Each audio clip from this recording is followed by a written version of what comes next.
Hey, what's up everybody? This is Greg from Silver Circus. Hope you're all doing well.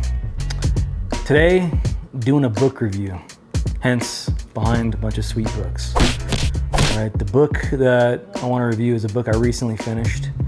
It's a book by Dr. Fred Malone. It's called The Baptism of Disciples Alone, a covenantal argument for credo baptism versus pedo baptism. Excellent book. You can get this book at Founders Press. Founders Press has great books on, Baptist theology, history, a bunch of good stuff. I bought a bunch of books from them before. You can also find this book on Amazon. Take a look in links below.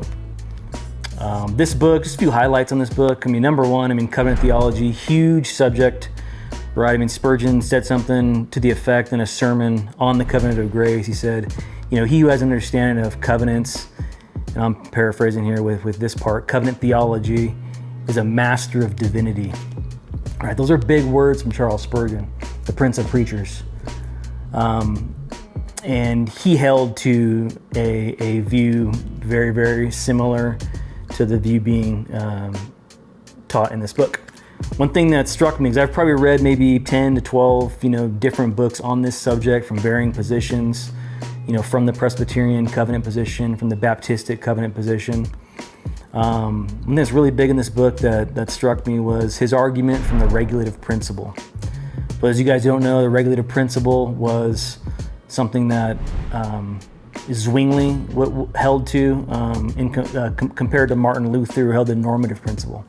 The normative principle would say that if the Bible doesn't forbid it, you can bring it into the worship service, right? Whereas Zwingli would have argued for, and many of the reformers, non-Lutheran, would have said that if it is not clearly revealed in the New Testament, then it should not be brought into the worship service. So what's interesting about this is, as a covenantal Reformed Baptist, I agree with a lot of most things with our Presbyterian brothers, even including the Regulative Principle up to a point. And he really articulated this very well. What he had said was we agree with them on every point in the Regulative Principle as far as being revealed in the New Covenant, the New Testament, except for baptism.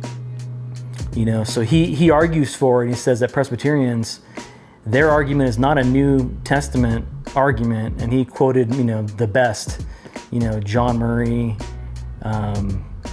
Calvin, tons of different pedo Baptists who we dearly love, and showed inconsistencies. Right, when it comes to that point, that's where he would definitely argue that they are not consistent with the Regulative Principle of Worship, and they hold more to an Old Testament, Old Covenant sort of hermeneutic as it relates to circumcision and Abraham, and the Abrahamic covenant. But guys, great book. You'll see more books, from us here in the future. I'm constantly grinding, getting after it. I read on average probably about 40 books a year. It's kind of my goal anyways. I got pretty close last year. So expect to see some more stuff from us. As Nacho Libre said, go away! Read some books! Peace.